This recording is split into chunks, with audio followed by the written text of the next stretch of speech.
Meus queridos irmãos, a paz do Senhor Jesus. Estamos mais uma vez convosco para uma mensagem neste domingo, dia em que poderíamos estar reunidos na casa do Senhor, em todas as congregações que compõem a nossa área, porém, de acordo com as determinações das autoridades competentes, devemos ainda estar em reclusão social para que não se propague mais ainda a pandemia que está aí pelo novo coronavírus. Esses dias são dias em que Deus está permitindo a igreja estar em casa, orando, cantando, louvando a Deus, cultuando, e também nos está dando a oportunidade de estar convosco através destas lives e levando a palavra de Deus, levando a mensagem do Evangelho de Cristo. Nós vamos agora ministrar uma palavra de Deus a todos os irmãos da área e quem está ligado conosco neste momento, intitulada Um Aviso, 4 Juízos, 3 Testemunhos Santos e um Objetivo Divino. Nós não temos pregado mensagens alvissareiras porque entendemos biblicamente, profeticamente, que Deus está tratando com a humanidade neste momento. Está havendo um grito divino para toda a humanidade e, muito especialmente, para a sua igreja. É muito fácil eu chegar aqui e dizer a todos vocês que me assistem neste momento que nenhuma praga chegará à tua casa, chegará à tua tenda, porque Deus dará ordem a teu respeito e tal, e aplicar o Salmo 91 para cada irmão, como encorajamento, como uma mensagem alvissareira. Mas, sem nenhum demérito a quem está fazendo isto, eu tenho um compromisso com Deus e com a sua palavra de levar a cada um uma advertência divina, não por conta do que está acontecendo, porque já venho fazendo isto nos púlpitos das congregações da área 2 há um bom tempo. Não são mensagens novas. Então esta mensagem que trazemos hoje, nós começamos na quinta-feira e daremos agora continuidade. Ezequiel, capítulo 14. Abra aí a sua Bíblia no capítulo 14 de Ezequiel. Vamos também estar recorrendo a alguns versículos do capítulo 3 do profeta Miqueias, não tão contemporâneo de Ezequiel, porém que traz luz também à palavra de hoje. Ezequiel profetizou durante o cativeiro babilônico por volta de 597 a.C. E para dois grupos específicos, os companheiros de exílio e um grupo de hebreus que ainda estava na Palestina.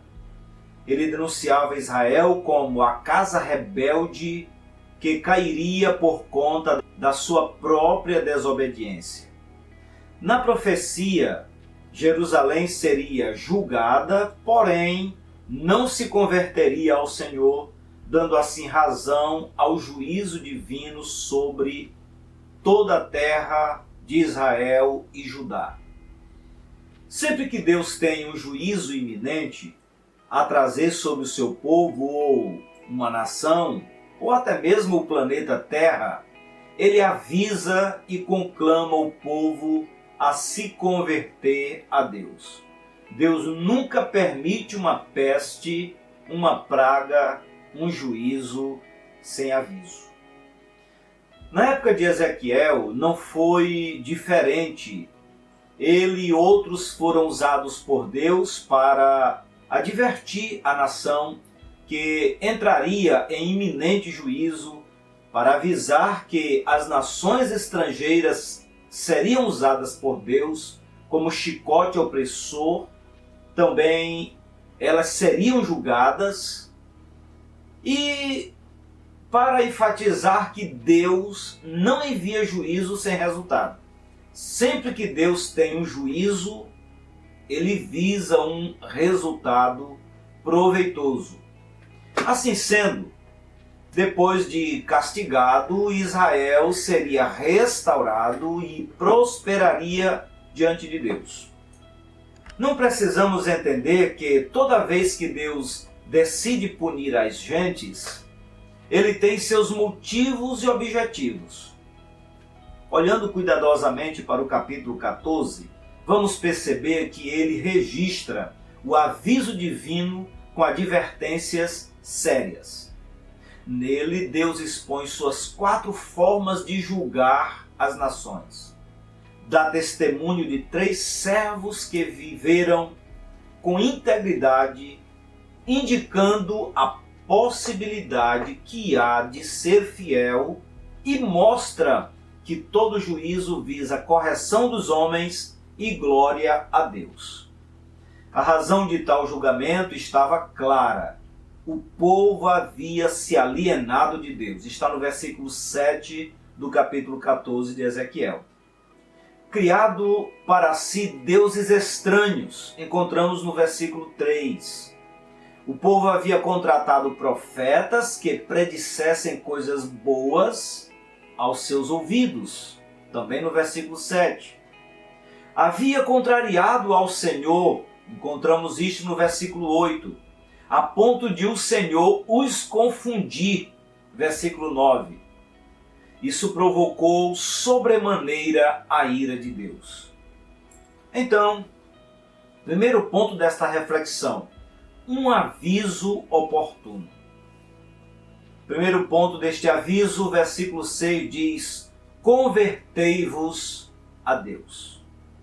Desde a época das profecias de Miqueias também, entre 739 a 686 a.C., as advertências contra Judá e Israel iam sendo ouvidas e envolviam pecados graves, como os líderes da nação estavam sendo denunciados. Olha o que diz o texto: ouvi agora vós, chefes da casa de Israel, os que aborreceis o bem e amais o mal.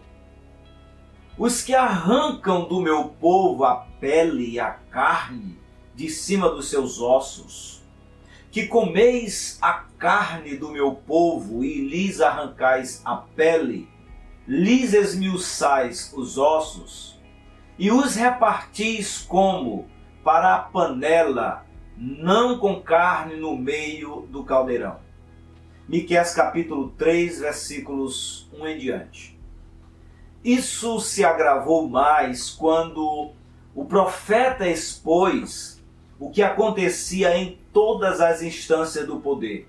Os seus cabeças dão as sentenças, que esses cabeças eram o executivo, o legislativo e o judiciário corruptos, davam sentenças e seus sacerdotes ensinam por interesses.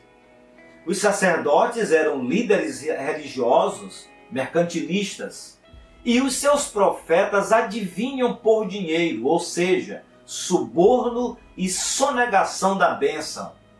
E ainda encostam no Senhor, achando que Deus iria abençoar seus caminhos ímpios e dizendo que o Senhor estava do lado deles. Infelizmente, irmãos, a política tem o poder de corromper as pessoas.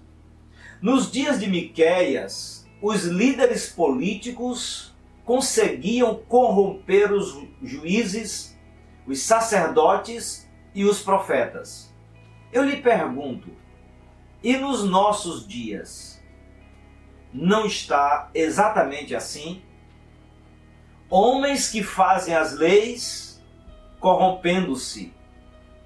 Homens que pregam ou são para pregar uma verdade bíblica corrompendo-se.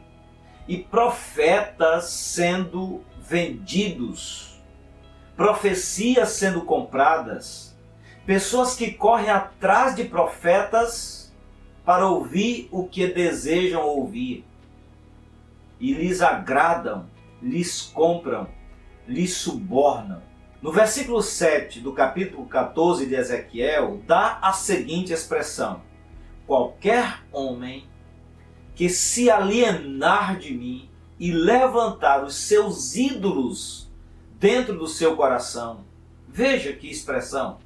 Combinando isto com Miqueias 3:11, os seus cabeças dão sentenças por suborno.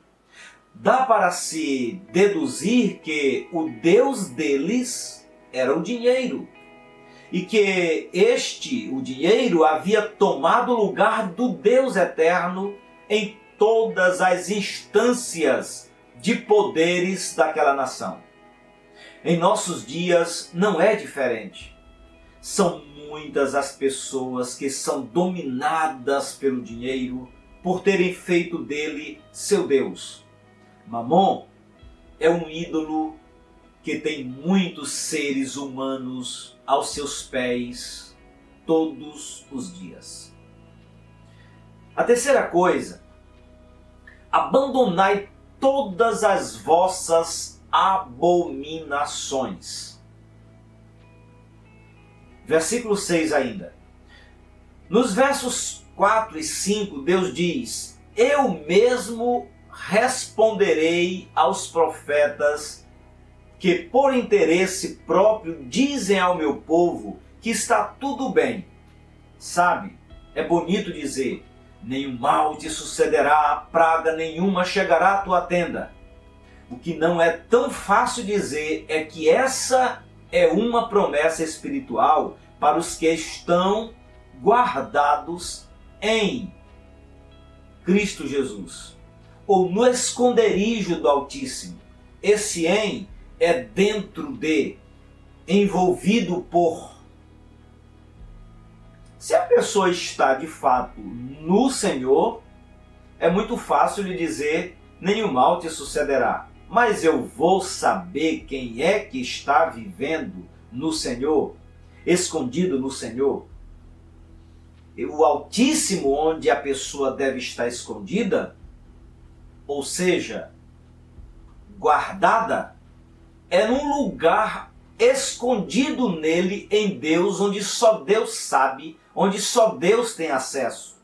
Logo, eu não sei qual é a pessoa que está me ouvindo e que entende e tem certeza que está guardada no Senhor.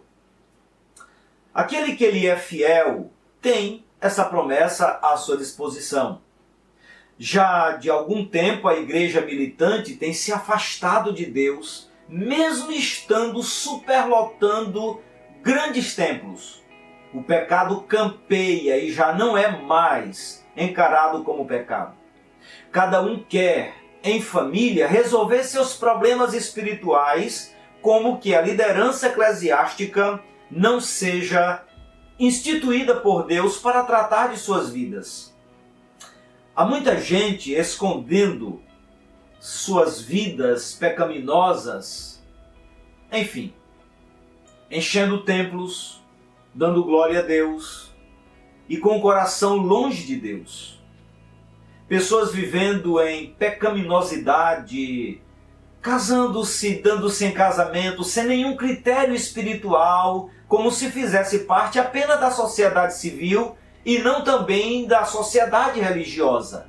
Diferente do que aconteceu lá em Caná da Galileia, onde os nubentes convidaram Jesus e os seus discípulos para o casamento.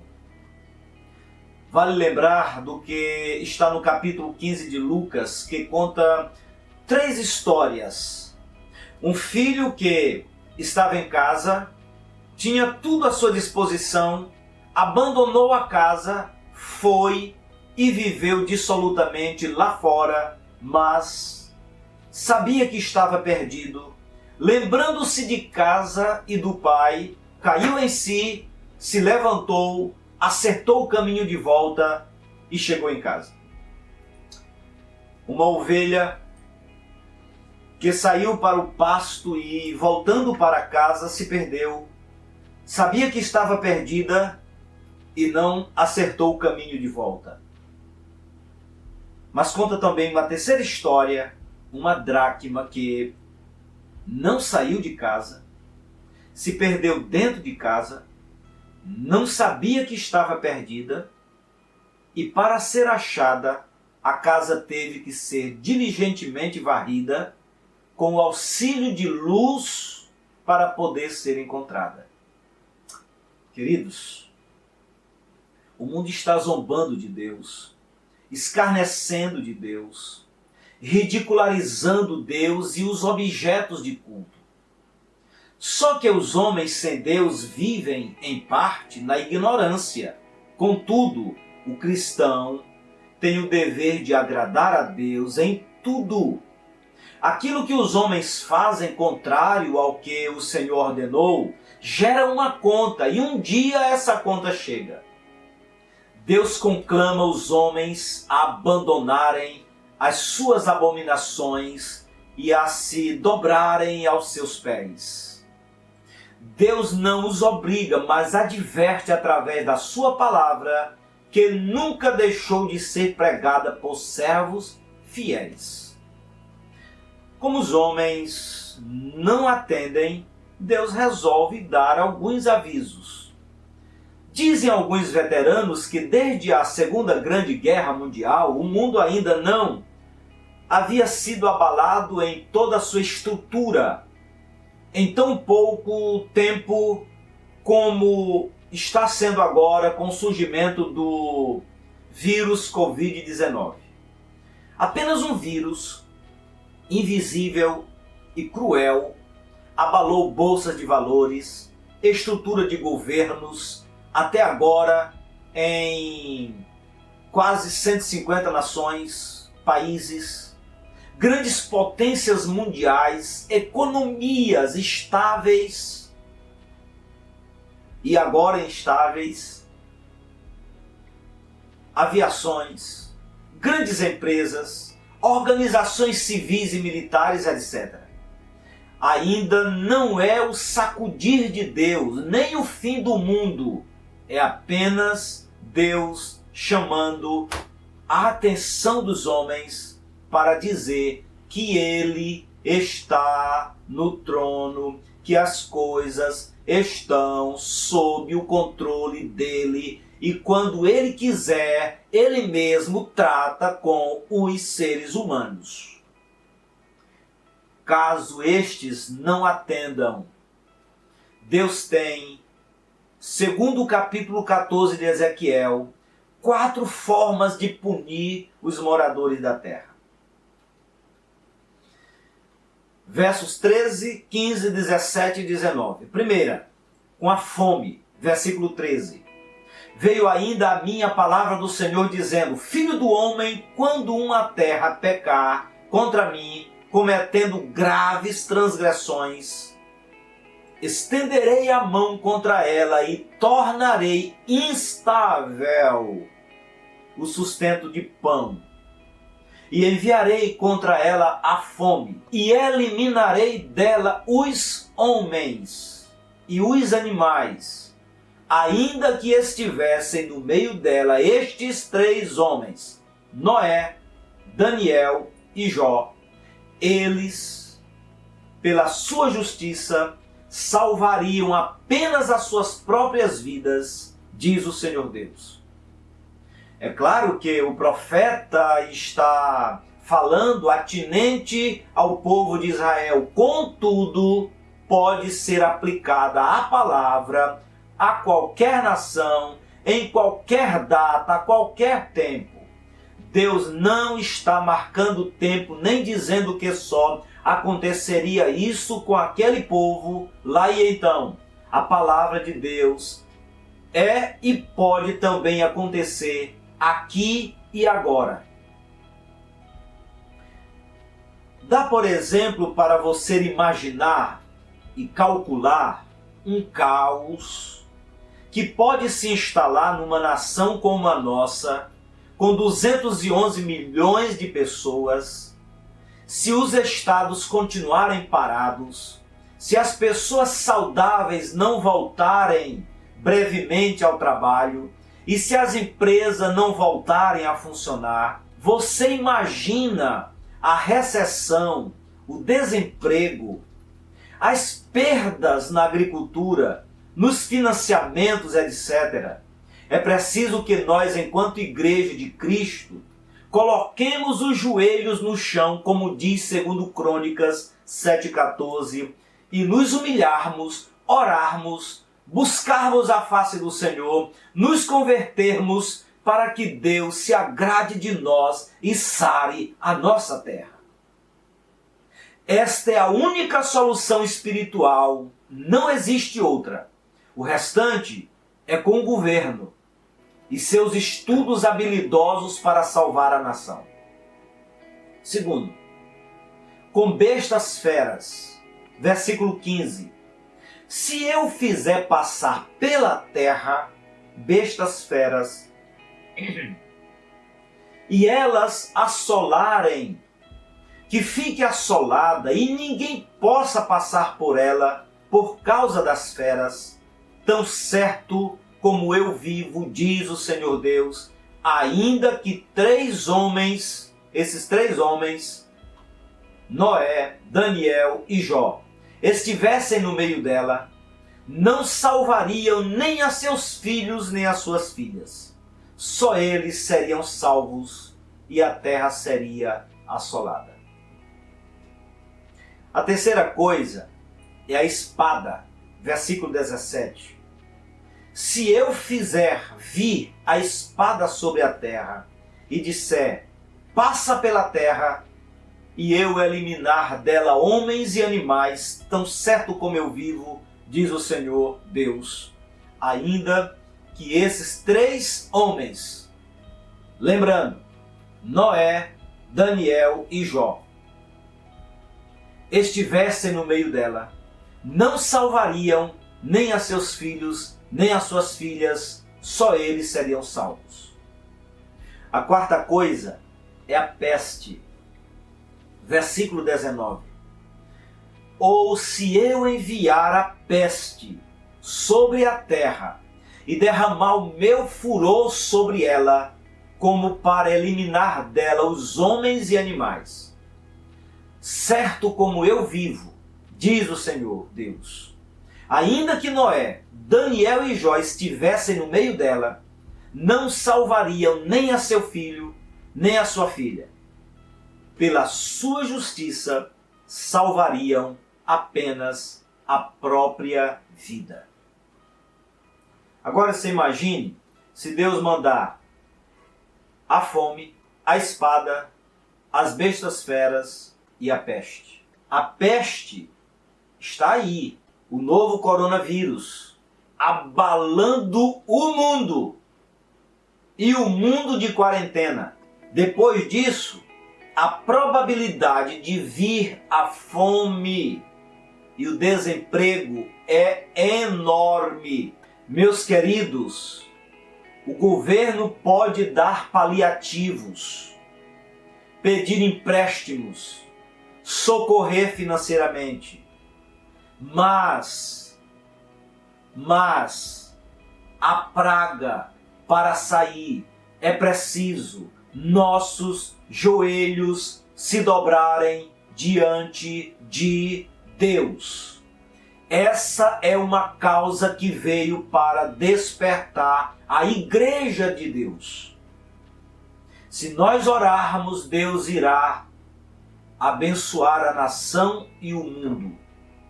O que Deus quer com isso? Primeiro, chamar a igreja para si, para orar, para viver com Deus. 3 servos fiéis nesse texto que Deus dá testemunho. Ainda que estivesse no meio dela, da cidade, da nação, esses 3 homens, Noé, Daniel e Jó, Eles, pela sua justiça, salvariam apenas a sua própria vida, diz o Senhor Deus. O resumo histórico desses ícones de Deus é mais ou menos assim.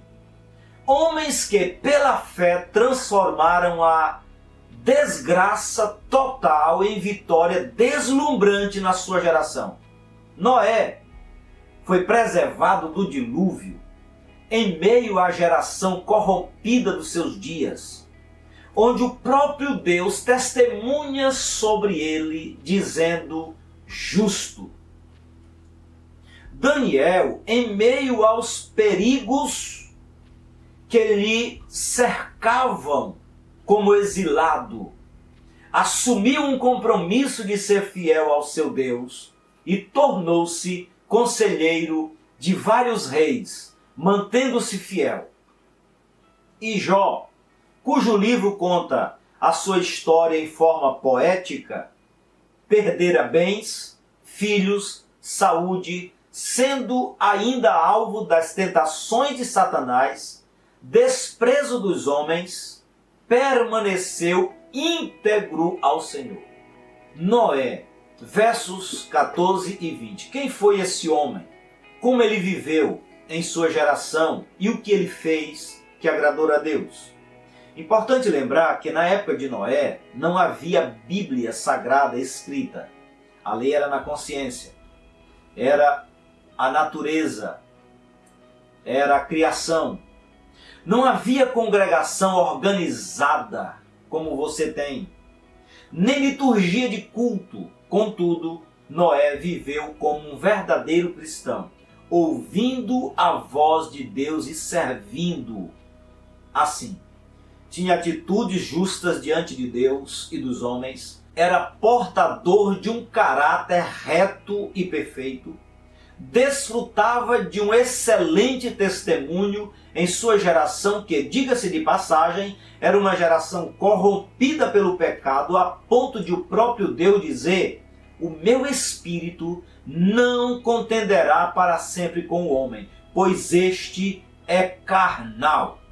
Farei desaparecer da face da terra o homem que criei. Gênesis capítulo 3, versos 3, parte A e 7, parte A. Daniel, versos 14 e 20 do capítulo 14 de Ezequiel. Quem foi o profeta Daniel, como ele viveu e a sua geração, e o que ele fez que agradou a Deus? Daniel era um jovem da linhagem real de Judá. Era um nobre da alta estirpe. O cuidado com ele parecia ser maior. Ele tinha algumas qualidades não encontradas em outros. Primeiro destaca-se que ele era um homem de espírito excelente, com um nível de humildade que agradava a Deus. Segundo, fez da oração o carro-chefe para o sucesso de tudo aquilo que Deus havia colocado em suas mãos numa terra distante e estranha. Terceiro, Daniel tinha firmeza de caráter. Sua palavra era uma só, e isso conquistou o coração dos seus superiores ao ponto de o colocarem como presidente dos sátrapas, que eram governadores de províncias. Quarto, Daniel, cujo nome significa "o Senhor é meu juiz", estava entre os jovens cativos que Nabucodonosor, rei de Babilônia, havia levado de Jerusalém para a Babilônia. No momento de adaptação daquele moço, e para fazê-lo esquecer da sua forma de culto e do seu Deus, o rei mudou o nome de Daniel, que significa "Deus é meu juiz", para Beltesazar, que quer dizer príncipe de Bel ou de Baal. Não obstante, Daniel propôs em seu coração não se contaminar com as finas iguarias do rei, nem com o vinho que ele bebia. Então, pediu ao chefe dos eunucos que lhe permitisse não se contaminar. E manteve isso no seu coração. Isso agradou a Deus. Jó, terceiro personagem. versos 14 e 20. Esse terceiro ícone de Deus, cujo nome significa pesaroso, o próprio Senhor é quem dele testemunha como o homem completo, honrado, temente a Deus, de coração sincero, que resume-se em integridade. Jó dedicou a sua vida em fugir da iniquidade e aproximar-se de Deus. Ele rejeitou oportunidades para cometer pecados contra Deus, ele se desviava do mal. Detalhe, ele era contemporâneo dos patriarcas, o que significa que também não tinha Bíblia escrita, não se congregava numa igreja, não tinha liturgia de culto, contudo, era íntimo de Deus. Deus diz no texto de Ezequiel 14 que esses três homens foram exemplos em suas gerações e, pela crença que tiveram, evitaram as desgraças em suas gerações. Deus procura homens assim na igreja onde é. Disponha-se. Disponha-se. Disponha-se em nome de Jesus a agradar a Deus também. A situação do Brasil e do mundo está nas mãos da igreja, que pode orar ao Deus dos céus para ter livramento. O que Deus visa com um julgamento? Para terminarmos. O que Deus visa com o julgamento? Versos 22 e 23 do capítulo 14 de Ezequiel, que estamos meditando. Primeiro, chamar a atenção dos homens para si. Deus nos formou, Deus nos criou para a glória dele. O homem distanciando-se de Deus, Deus está chamando a atenção desses homens para voltarem-se para Deus.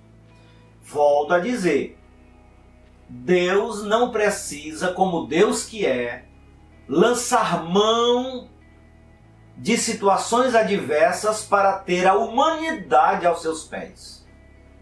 A terra onde nós habitamos é como um grão de areia na palma da mão de Deus. Queridos, quando Deus quer ter a humanidade a partir da sua igreja aos seus pés, ele faz isso. E o que nós estamos vendo e vivendo é um grito de Deus sobre a terra. Deus está dizendo: terra, terra, ouve a palavra do Senhor.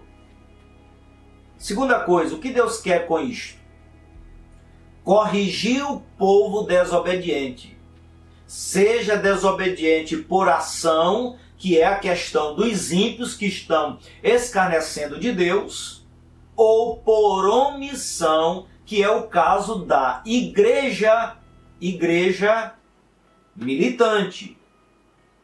Eu tenho consciência que a igreja do Deus vivo, ela é coluna e firmeza da verdade.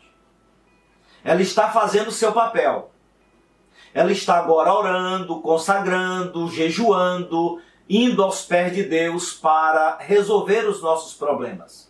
Mas a igreja militante que se congrega em N templos precisa, nestes últimos dias, voltar-se para Deus. Precisa encontrar a dracma que está perdida dentro de casa, sem saber que está perdida, sem saber se encontrar, achando que está bem. Precisa acender o candeeiro, precisa vasculhar a casa diligentemente até encontrar quem está perdido dentro da própria casa. Terceira coisa, o que Deus quer com essa grave pandemia que está aí? Terceira coisa, trazer vida abundante sobre as gentes. Pessoas do Brasil, das Américas, de todo o planeta Terra, de todos os continentes. Deus quer trazer vida abundante. Quando a igreja se posicionar como diz 2 Crônicas 7,14. Se humilhar, orar, buscar a face de Deus e se converter dos seus maus caminhos, diz Deus, então eu ouvirei dos céus, perdoarei os seus pecados e sararei a sua terra. Então Deus quer trazer vida abundante sobre nós antes que Cristo volte. E Ele está às portas. Quarto, estamos terminando. Lembrar da sua glória que Ele não dá a outrem. Os homens precisam entender, políticos, reis, chanceleres, primeiros ministros, sheikhs, os homens que têm leis e poderes em suas mãos, homens que se acham deuses pelos postos que ocupam, precisam entender que Deus não entrega a sua glória a homem. Ouça essa palavra.